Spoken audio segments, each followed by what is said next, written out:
அவன் என்றென்றைக்கும் அசைக்கப்படாதிருப்பான். நீதிமான் நித்திய கீர்த்தி உள்ளவன் என்று சொல்லப்பட்டிருக்கிறது. நீதிமான் நித்திய கீர்த்தி உள்ளவன் சொன்னா அவன் பேரும் புகழும் பெற்று அவன் செத்த பேரும் கூட ஒரு புகழோடு விளங்குவான் அப்படிங்கிற அர்த்தத்தில் தமிழ்ல மொழிபெயர்க்கப்பட்டிருக்கிறது. ஆனால் ஆங்கிலத்தில் ஒரு மாதிரி பொதுவாக மொழிபெயர்த்திருக்காங்க. அவங்க எப்படி சொல்லியிருக்காங்க? he will be in everlasting remembrance அப்படின்னு மொழிபெயர்த்திருக்கிறாங்க. he will be in everlasting remembrance என்கிறத சிலர் என்ன சொல்றாங்க, அவனை என்னைக்கும் ஜனங்க நினைச்சு பார்ப்பாங்கன்னு. ஆனா என்னை பொறுத்த வரைக்கும் அந்த வியாக்கியானம் ரொம்ப சர்வசாதாரணம். இன்னும் சிலர் இந்த வசனத்தை எப்படி வியாக்கியானம் பண்றாங்க? அவங்க என்ன சொல்றாங்க, அவன் என்றென்றைக்கும் தேவனுடைய நினைவிலே இருக்கிறான் என்கிற வியாக்கியானத்தை கொடுக்குறாங்க. எனக்கு அதுதான் ரொம்ப சூட்டபிளா தெரியுது. எனக்கு அதைத்தான் நான் மேலாக நினைக்கிறேன். ஏனென்றால் அதைத்தான் சொல்ல வருதுன்னு நினைக்கிறேன் வேதம். ஏனென்றால் வேத வசனம் எப்போதுமே உயர்ந்த காரியங்களை குறித்தது, அற்புதமான காரியங்களை குறித்தது. அப்ப தேவனுடைய பார்வையிலே, தேவனுடைய நினைவிலே நான் என்றென்றைக்கும் இருக்கிறவன் என்கிற அர்த்தத்திலே தான் இது சொல்லப்பட்டிருக்கிறது. அன்றியும் தேவன் எனக்கும் உங்களுக்கும் உங்களிடத்தில் இருக்கும் சகல ஜீவ ஜந்துகளுக்கும் நித்திய தலைமுறைக்கென்று நான் செய்கிற உடன்படிக்கையின் அடையாளமாக நான் என் வில்லை மேகத்திலே வைத்தேன். அது எனக்கும் பூமிக்கும் உண்டான உடன்படிக்கைக்கு அடையாளமாக இருக்கும். வீற்றிருந்தவர் பார்வைக்கு வச்சிர கல்லுக்கும் பதும ராகத்துக்கும் ஒப்பாயிருந்தார். அந்த சிங்காசனத்தை சுற்றி ஒரு வானவில் இருந்தது. அது பார்வைக்கு மரகதம் போல் தோன்றிற்று. அப்ப வானத்தில் வானவில்லை வைத்த தேவன் அந்த வானவில்லை என்றென்றைக்கும் தனக்கு முன்பாக தாம் நினைவு கூறும்படியாக, அதை மறந்து விடாதபடிக்கு என்றென்றைக்கும் நினைவு கூறும்படியாக தன்னுடைய கண்களுக்கு முன்பாக என்றென்றைக்கும் அதை வைத்துக் கொண்டிருக்கிறார். அப்ப தேவனுடைய சிங்காசனத்துக்கு முன்பாக அந்த வில் எப்பவும் இருந்து கொண்டிருக்கிறது. அப்ப தேவன் நம்மை பார்க்கும்போது யாரை பார்க்கிறாரு? இயேசுவை காண்கிறார். சிங்காசனத்தில் வீற்றிருக்கிற தேவன் நம்ம பார்க்கும் போதெல்லாம் நம்ம பார்க்கறது இல்லை. அவர் யாரை பார்க்கிறார்? நாம் இயேசுக்குள் இருக்கிறபடினாலே என்ன பார்க்கிறார்? இயேசுவின் மூலமாக தான் நம்மை காண்கிறார். அப்ப 112ஆம் சங்கீதம் என்னை பற்றிய ஒரு பெர்ஃபெக்ட் பிக்சர், என்னை பற்றி ஒரு சரியான படத்தை அது காண்பிக்கிறது. என்ன படம்? என்ன படம்னா, நான் எப்படிப்பட்டவன்? நான் அவருடைய நினைவிலே எப்பொழுதும் இருந்து கொண்டிருக்கிறவன். தேவனுடைய கண்களுக்கு முன்பாக எப்போதும் நான் இருந்து கொண்டே இருக்கிறேன். இயேசு கிறிஸ்துவின் மூலமாக, இந்த உடன்படிக்கையின் மூலமாக, வாக்கு தத்தங்கள் மூலமாக நான் அவருக்கு முன்பாக எப்போதும் நினைவிலே வைக்கப்பட்டிருக்கிறேன். அவர் என்னை எப்போதும் நினைவு கூர்ந்து கொண்டே இருக்கிறார். திருப்பவும் லூக்கா 13ஆம் அதிகாரம் ஒரு உதாரணம் நான் சொல்றேன் இல்லையா? அவர் எப்பவுமே நம்மளை அப்படிதான் பார்த்துக்கிட்டு இருக்கிறார். ஆனா சிலர் நம்புறதில்லை. அப்படியா பார்க்கிறாரு கடவுள், நம்மளை அப்படியா பார்க்கிறாரு அப்படி. இவர் தான் சொல்றாரு அப்படி, அவர் நம்மளை அப்படி. இன்னைக்கு ஏசு இங்க வந்தாருன்னா நம்மளை அப்படியா பார்ப்பாரு? இவர் சொல்றாரு என்ன அப்படி பார்க்கிறாருன்னு. பயப்படாது இருப்பான், அசைக்கப்படாது இருப்பான், ஆஸ்தி ஐஸ்வர்யம் வீட்டில் தங்கும், இப்படியெல்லாம் பார்க்கிறாரு அப்படிங்கிறாரு. அப்படியா பார்க்கிறார்? நான் காமிக்கிறேன் ஒரு உதாரணத்தை. இயேசு இந்த பூமியில் இருந்தபோது ஒரு தேவாலயத்துக்கு சென்றார். அங்கே ஒரு அம்மா 18 வருஷமா கூன் போட்டுக்கிட்டு கொஞ்சம் கூட எவ்வளவு நிமிர முடியாத அளவுக்கு அந்த அம்மா கூனியாக இருந்தாள் என்று வாசிக்கிறோம். 18 வருஷமா கோயிலுக்கு போயிட்டு வர்றாங்க. அந்த அம்மா கூன் போட்டுக்கிட்டு நிமிரவே முடியல, வியாதியா இருக்கிறாங்க. அங்க போயிட்டு ஏசு என்ன பண்ணிட்டாரு? அந்த அம்மாவை சுகமாக்கிட்டாரு. சுகமாக்குறவங்கள எல்லாருக்கும் கோபம் வந்துருச்சு. இது எப்படி பண்ணலாம்? ஏன்னா இப்படி குனிஞ்சு இருந்தாலும் நிமிந்தா அது வேலை, ஓய்வு நாளில் வேலை செய்யக்கூடாதுன்னு இருக்குது. என்ன அக்கிரமக்காரனுக்கு பாருங்க. சில நேரம் கோயிலில் இருக்காங்க அவங்கெல்லாம். அந்த அம்மா குனிஞ்சிக்கிட்டு இருந்துதான், அது நிமிர வச்சது ஒரு வேலையாம். ஓய்வு நாளில் வேலை செய்யக்கூடாதுன்னு இருக்குது. வேற நாள்லயே அதெல்லாம் செஞ்சிருக்கலாம், இந்த நாளில் வந்து தான் இதை செய்யணுமா அப்படின்னு கேள்வி கேட்க ஆரம்பிச்சிட்டாங்க. உடனே அதுக்கு சொல்றாரு 16ஆம் வசனத்திலே, இதோ சாத்தான் 18 வருஷமாய் கட்டியிருந்த ஆபிரகாமின் குமாரத்தியாகிய இவளை ஓய்வு நாளில் இந்த கட்டிலிருந்து அவிழ்த்து விட வேண்டியது இல்லையா? அப்ப இயேசு அந்த தேவாலயத்தில் வந்த உடனே இவ ஒரு யூத ஸ்திரீ பாருங்க, ஆபிரகாமின் சந்ததி, ஆபிரகாமின் உடன்படிக்கைலாம் அந்த அம்மாவுக்கு இருக்குது. ஆபிரகாமின் உடன்படிக்கையில் என்னெல்லாம் இருக்குது? ஆஸ்தி ஐஸ்வர்யம் இருக்குது, சரீர சுகம் பலன் ஆரோக்கியம் எல்லாம் இருக்குது, தெய்வீக பாதுகாப்பு, விரோதிகள் மேல் வெற்றி ஜெயம் இதெல்லாம் இருக்குது. நிறைய காரியங்கள் ஆபிரகாமின் உடன்படிக்கையில இருக்குது. தேவனுடைய தயவை பெற்ற மக்கள், தேவனோட உடன்படிக்கை பெற்ற மக்கள். அப்ப இயேசு வந்த உடனே அவர் எப்பவும் அப்படிதான் யோசிக்கிறார் பாருங்க. அவர் தன்னை பற்றியும் அப்படிதான் யோசிக்கிறார், ஆபிரகாமின் சந்ததியாரை பற்றியும் அப்படிதான் யோசிக்கிறார்கள். உடன்படிக்கையின் மக்கள் சாதாரண ஆள் இல்லை. கர்த்தர் இவங்களுக்கு வாக்கு தத்தம் பண்ணி இருக்கிறார். அந்த வாக்கு தத்தம் எப்பவும் கடவுள் முன்னாலே இருந்துகிட்டே இருக்குது. அவர் அதை மறக்கிறதே இல்லை. அப்ப இந்த அம்மா கூன் போட்டுட்டு வந்தவொடனே அந்த கூனியை பார்த்து அவர் என்ன நினைக்கிறாரு, ஆபிரகாமின் குமாரத்தியாகி இவள் 18 வருஷமா இப்படி இருக்கிறாளே, இவளை சொஸ்தமாக்குவது வேண்டாமா, அப்படிதான் பார்க்கிறார் அவளை.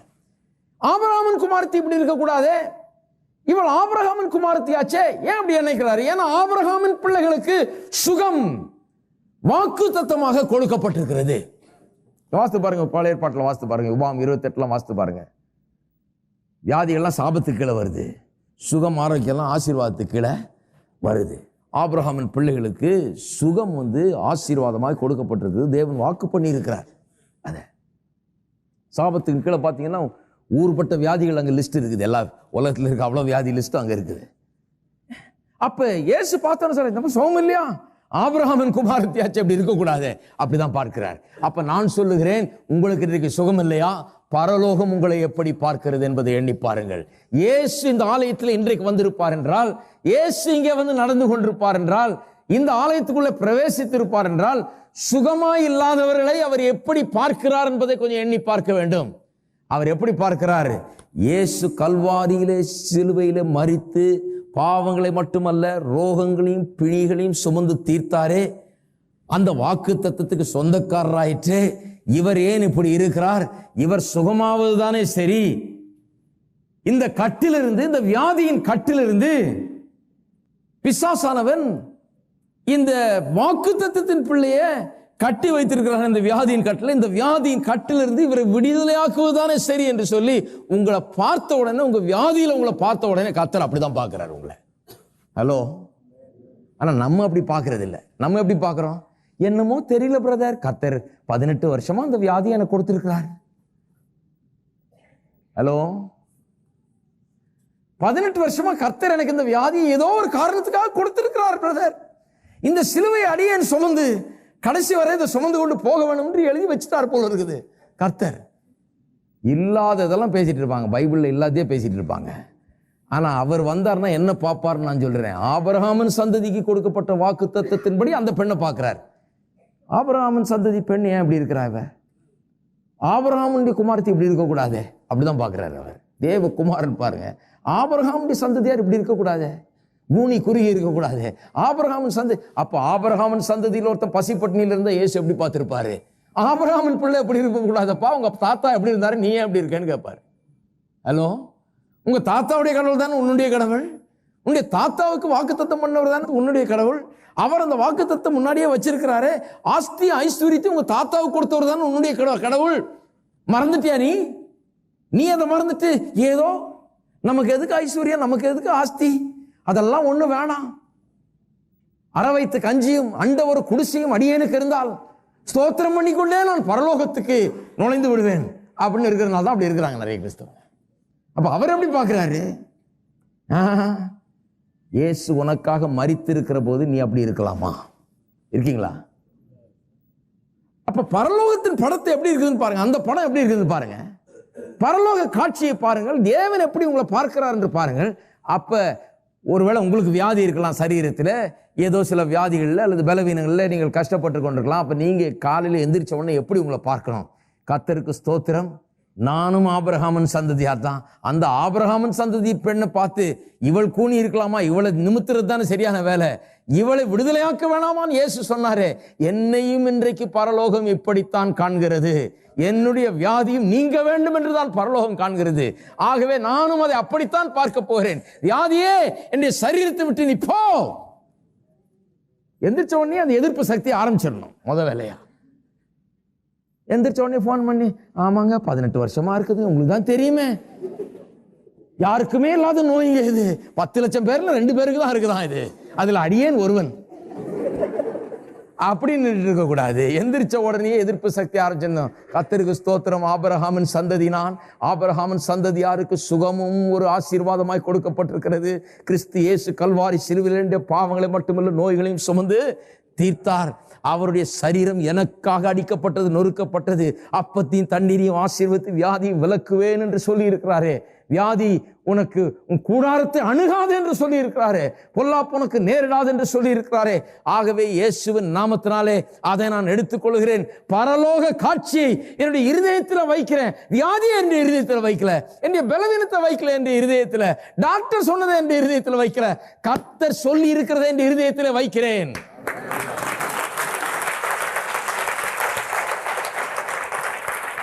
இதுதான் டானிக்கு. இந்த டானிக்கு முதல்ல சாப்பிட்டு பாருங்க டெய்லி. கர்த்தர் சொல்லி இருக்கிறதை என்னுடைய இருதயத்தில் வைக்கிறேன். கர்த்தர் நல்லவர், சுகம் என்னுடையது, ஆரோக்கியம் என்னுடையது, நீடிய வாழ்வு என்னுடையது, எல்லா நன்மைகளும் என்னுடையது, இயேசுவின் நாமத்தில் என்னுடையது. அந்த பரலோக காட்சியை என்னுடைய காட்சியாக்குறேன். என்னை சுகமானவளாக நான் காண்கிறேன், சுகமானவனாக நான் காண்கிறேன், ஆரோக்கியமாக என்னை காண்கிறேன், பலவானாக என்னை காண்கிறார். தான் வேதம் சொல்லுது பாருங்க. பலவீனன் தன்னை, கிறிஸ்தவங்க நிறைய பேர் வாசிக்கலன்னு நினைக்கிறாங்க. அவர் என்னங்க அப்படி சொல்றாரு, நான் சுகமானேன்னு சொல்றாரு. ஏன்னா இவங்க போய் டெய்லி போய் 10 வீட்டில் சொல்லிட்டு வந்துடுது, சுகம் இல்லை பிரதர், சுகம் இல்லை பிரதர், ஜெபம் பண்ணுங்க பிரதர். அடுத்த நாளும் போய் ஜெபம் பண்ணுங்க பிரதர், சுகம் இல்லை பிரதர், இதே தான் சொல்லிட்டு வருது. ஆனால் வேதம் என்ன சொல்லுது? பலவீனன் தன்னை பலவான் என்று சொல்லிக் கொள்வானாக. ஏன்னா அதுல தான் பதில் இருக்குது. அந்த பிக்சர் உள்ள வரட்டும். எத்தனை பேர் அந்த பிக்சரை உள்ள வைக்க போறீங்க? அந்த பிக்சரை உள்ள வைங்கன்னு சொல்றாரு. பலவீனன் தன்னை பலவான் என்று சொல்லிக் கொள்வானாக. அப்ப பாருங்க, சங்கீதம் 112 என்னை குறித்த பெர்ஃபெக்ட் பிக்சர். அப்ப உங்களை ஐஸ்வர்யவானாக, எல்லா நிறைவையும் பெற்றவனாக, சந்தோஷம் உள்ளவனாக, நல்ல குடும்ப வாழ்க்கையை உடையவராக, வெற்றிகரமாக வாழுகிறவராக, ஆரோக்கியம் உள்ளவராக, வியாபாரத்தில் வெற்றி பெறுகிறவராக, படிப்பில் வெற்றி பெறுகிறவராக, எல்லாவற்றிலும் வெற்றி சிறக்கிறவராக நீங்கள் காண வேண்டும். உங்க பிள்ளைகளை பார்த்தவொன்னு என்ன காணணும்? என்னுடைய பிள்ளைகள் சமாதானம் பெரிதாக இருக்கும்னு சொல்லியிருக்குது. எப்படி இருக்கும்? லேசான சமாதானம் இல்லை. எப்படி இருக்கும்? Great shall be their peace. அவருடைய சமாதானம் பெரிதாக இருக்கும் என்று சொல்லப்பட்டிருக்கிறது. ஆகவே பிள்ளைகளை பார்த்தோன்னு என்ன சொல்லணும்? இதெல்லாம் எங்கே விளங்க போகுது அப்படின்னு கூடாது. இன்னும் பல்லு கூட விளக்கலையே, நீ எல்லாம் என்னத்தை வருவ? பல்லு விளக்கலன்னா கிடையாது, போது பல்ல விளக்கி விட்டுறலாம். ஆனால் வார்த்தையை விட்டுறாதீங்க. என்ன வார்த்தையை சொல்ல வேணாம். நீ பல்லு விளக்கலனா கூட கர்த்தர் உன்னை எப்படி பார்க்கிறாரு? என் சந்ததியில நீ இருக்கிறபடினாலே நீ பலத்திருப்பாய், வம்சம் ஆசீர்வதிக்கப்படும் என்று சொல்லப்பட்டிருக்கிறது. ஆகவே உன் பேர்ல நான் சாபத்தை ஒருபோதும் உச்சரிப்பதில்லை, உன் பேர்ல ஆசீர்வாதத்தை உச்சரிக்கிறேன். ஒருவேளை இன்னைக்கு கொஞ்சம் லேட்டா பல்லு விளக்குற ஆளா இருக்கலாம், நீ இன்னைக்கு சரியா முகத்தை கழுவாம இருக்கலாம், இன்னைக்கு கொஞ்சம் சொல்ற பேச்சு கேட்காம இருக்கலாம். ஆனால் என் சந்ததி பலத்திருக்கும், என் வம்சம் ஆசீர்வதிக்கப்பட்டிருக்கும். ஆகவே என் சந்ததி எப்படி இருக்கும்ன்றத நீ நடந்துக்கிற விதத்தை பார்த்து நான் சொல்றது இல்ல, பரலோக தேவன் வைத்திருக்கிற பெர்ஃபெக்ட் பிக்சர் 112ஆம் சங்கீதம் என்னுடைய குடும்பத்தை குறித்து வைத்திருக்கிற அந்த படத்தை தான் நான் ஒப்பிக்க போறேன் டெய்லி.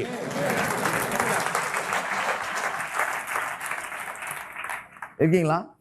பாருங்க எத்தனை பேர் தப்பு பண்றோம் இல்லையா? சும்மா இஷ்டத்துக்கு விடுறது. காலைல எந்திரிச்சோன்னா வள வள வள ஐயா சொல்ல பாத்தே ஆரம்பிச்சிட்டாங்க அம்மா. டெய்லி அதே பாட்டு தான். பாட்டு வர்றதுக்கு முன்னாடி ரெக்கார்டில் என்ன போட போறாங்கன்னு சொல்லிடலாம். ரெக்கார்ட் பண்ணி வச்சு டெய்லி போட்டு விட்டுடலாம் போல இருக்கு சில வீட்டில் அந்த மாதிரி. அதுதான் டெய்லி பேசுறது. ஆனால் டெய்லி 112வது சங்கீதத்தை பேசுங்கள். கர்த்தருடைய வார்த்தையின் மீது பிரியமாக இருக்கிற மனுஷன் ஆசீர்வதிக்கப்பட்டவன். நான் அவருடைய வார்த்தையில பிரியமா இருக்கிறேன், ஆகவே நான் ஆசீர்வதிக்கப்பட்டவன். என் சந்ததி பலத்திருக்கும், என் வம்சம் ஆசீர்வதிக்கப்படும், ஆஸ்தியும் ஐஸ்வர்யம் என்று வீட்டிலே தங்கும். நான் அசைக்கப்பட மாட்டேன், பயப்படாதிருப்பேன். எனக்கு எதிராக வருகிற ஆயுதங்கள் ஒன்று வாய்க்காமற் போகும், அதை நான் காண்கிற வரை இருதயத்தில் உறுதி உள்ளவனாய் நான் நிற்பேன். என்னுடைய பிரச்சனைகள் எல்லாவற்றையும் நான் மேற்கொள்வேன். இதுதான் உங்களுடைய டெய்லி வாய்ப்பாடா இருக்க வேண்டும். இருக்கீங்களா?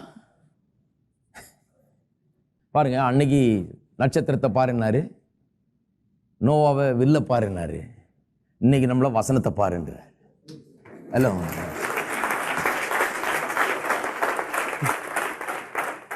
அவனுக்கு இவ்வளவு பெரிய பைபிள் இல்லைங்க, நமக்கு 6000 வாக்கு தத்தங்களுக்கு மேல் அடங்கிய அற்புதமான ஒரு புஸ்தகம் நம்முடைய கரத்தில் கொடுக்கப்பட்டிருக்கிறது. இதை தினந்தோறும் நீ பார்த்துட்டே கிடப்பாங்கிறாரு. நீங்க ஒன்றும் போய் வானத்தை பார்க்க வேண்டியதில்லை, இந்த புக்கை திறந்தா போதும், வாக்கு தத்தங்களை எடுத்தால் போதும், உங்களுடைய ஆவி, ஆத்துமா, சரீரம், குடும்பம், பொருளாதாரம், கையின் பிரயாசம் எல்லாவற்றை குறித்தும் தேவன் என்ன வாக்கு பண்ணி இருக்கிறார் என்பதை பார்த்து கொண்டே இருங்கள் என்று சொல்லுகிறார். பாருங்க, தேவனுடைய உடன்படிக்கையில ஃபெயிலியரே கிடையாது. அவர் உடன்படிக்கை மீறுகிறவரே கிடையாது, உடன்படிக்கையை மறக்கிறவரே கிடையாது. எங்க ஃபெயிலியர்னா நம்ம இடத்துல தான் ஃபெயிலியர் இருக்க முடியும். நம்முடைய டெவலப்மெண்ட்ல தான் ஃபெயிலியர் இருக்குது. பாருங்க, நாம் அந்த படத்தை பார்க்க தவறி, அதை உள்ளத்துல வைக்க தவறி, நம்முடைய இருதயத்தை அதிலே உறுதிப்படுத்த தவறி, அதுல நிற்க தவறி விடுகிறோம். அதுக்காக ஃபெயிலியர் இருக்குது ஒழிய அவரிடத்துல ஃபெயிலியரே என்ன தெரியல பிரதர். நானும் தான் கோயிலுக்கு போயிட்டு வர்றேன், ஆனா கர்த்தர் எனக்கு மட்டும் ஏன் அப்படி செய்யலன்னு தெரியல. அதுதான் சொல்லிட்டு இருக்கிறப்ப ஏன் செய்யலன்னு. அவர் செய்யறேன் இல்ல, அவர் செய்யறதுக்காக வில்ல சுத்தி வச்சிருக்கிறாரு, இயேசுவை பக்கத்திலேயே வச்சிருக்கிறாரு. உங்களுக்கு வேதத்தை கையில கொடுத்து இதையே பார்த்துட்டு இருந்தா நீங்க வேற எங்கேயோ பார்த்துட்டு இருக்கிறீங்க. அதுதான் அங்க பிரச்சனை. என்றைக்கு அவர் அதை பார்த்து கொண்டிருக்கிறாரோ அதை நீங்களும் பார்த்து கொண்டிருக்கும் போது, அதன் பேரிலே உங்களுடைய கண்கள் இருக்கும் போது, உன் கண்கள் இதை விட்டு பிரியாது இருப்பதாக என்று சொல்லப்பட்டிருக்கிறது. அப்பொழுதுதான் வெற்றி உங்களுடையது ஆகும். இருதயம் அதிலே நிலவரப்பட வேண்டும், இருதயம் அதிலே உறுதிப்பட வேண்டும். அந்த பிக்சர் உள்ள உண்டாக வேணும். இருக்கீங்களா? எபிரேயர் 5ஆம் அதிகாரம் 13ஆம் வசனத்தை வாசிக்கிறேன் பாருங்க. பாலுண்கிறவன் குழந்தையாயிருக்கிறபடினால் நீதியின் வசனத்தில் பழக்கம் இல்லாதவனாய் இருக்கிறான்.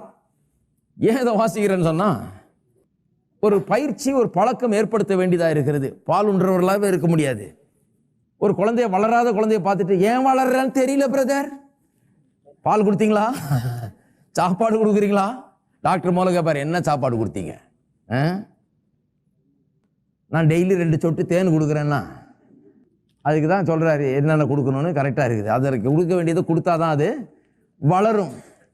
அப்போ பாருங்க, இன்னைக்கு இருக்கிற உலகத்திலே உலக மகா ஆண் அழகனையோ யாரையோ கொண்டாந்து ஒரு படம் எடுத்து முன்னால் வச்சு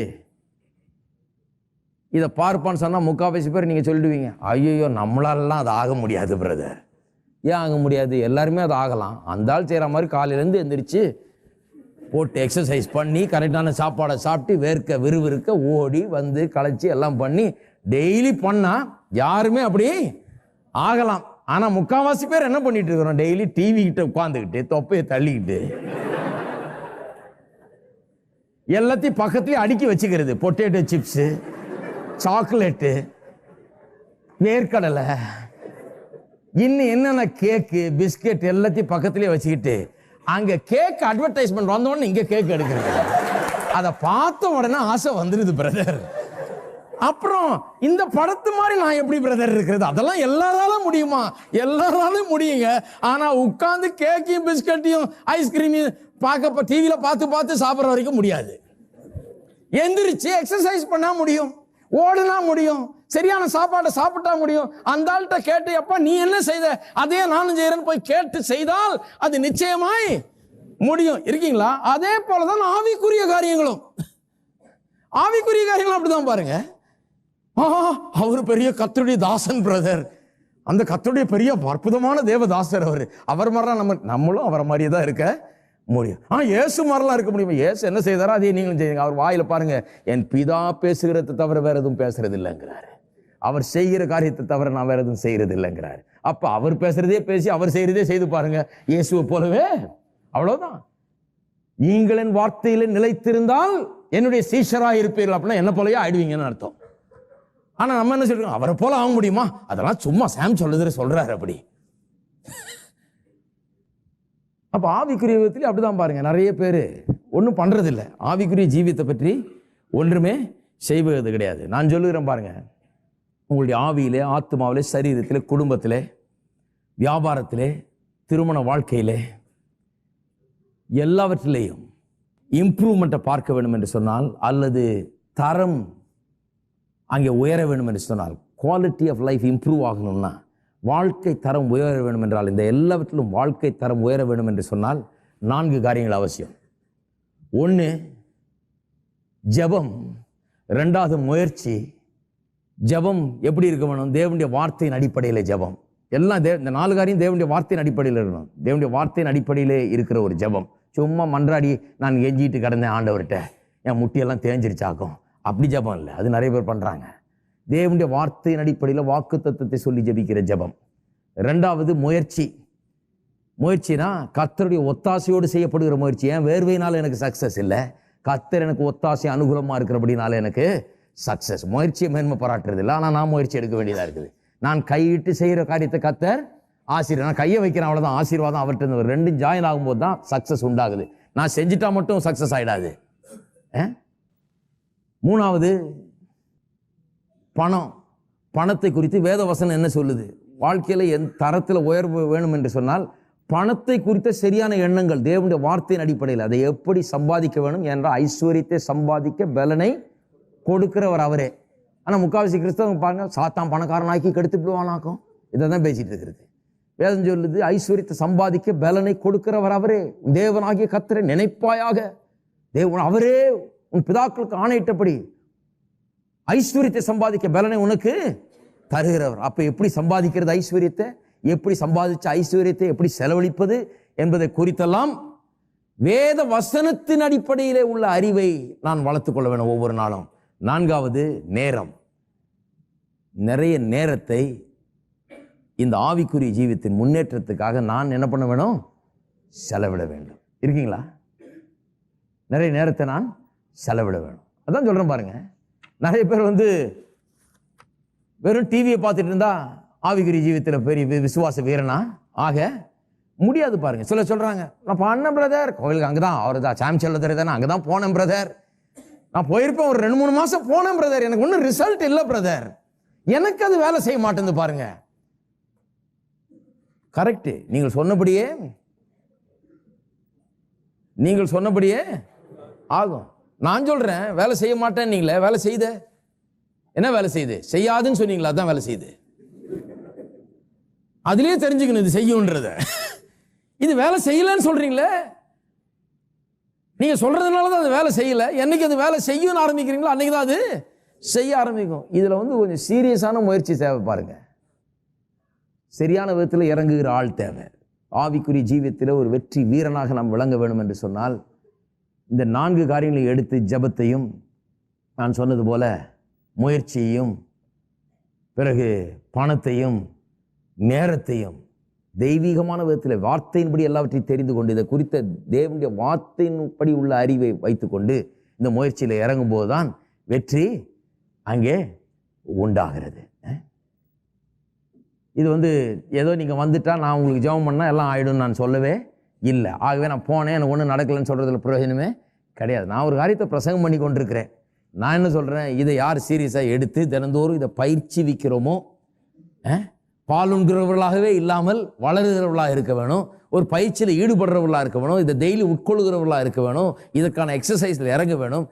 எக்ஸசைஸ் பண்ணுகிறவர்களுக்கு, வேலை செய்கிறவர்களுக்கு இது நிச்சயமாக வேலை செய்யும். அந்த ஷாத்ராக் மேஷாக் ஆபத்நேகோ கதையை வாசித்து பாருங்க. அவங்க சொல்லிட்டாங்க, இந்த சிலையை நாங்கள் வணங்க மாட்டோம்,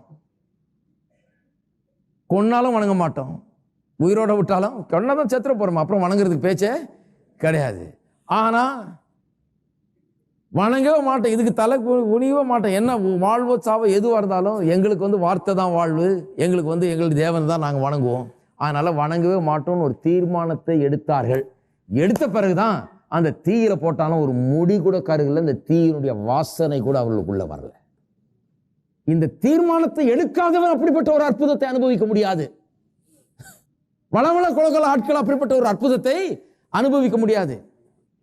என்னவா இருந்தாலும் சரி, நான் தீர்மானத்தை எடுத்து விட்டேன், தரமான தீர்மானம், இதுல இருந்து பின்வாங்குவதில்லை, கர்த்தருடைய வார்த்தையை நான் விசுவாசிக்க போகிறேன், 1000 பேர் என்ன சொன்னாலும் சரி, இதுல இருந்து நான் பின்வாங்குவதில்லை, கர்த்தருடைய வார்த்தை விசுவாசிப்பதே என்னுடைய வேலை, இதுலயே இறங்க போறேன். சும்மா உட்காந்து நான் டிவி பார்த்துட்டு இருக்க போறதில்ல, சும்மா உட்காந்து நேரத்தை நான் செலவழிச்சிட்டு இருக்க போறதில்ல, நேரத்தை தெய்வீகமான விதத்தில் இந்த தெய்வீக முயற்சியிலே நான் செலவழிக்க போகிறேன். என்ன முயற்சியில?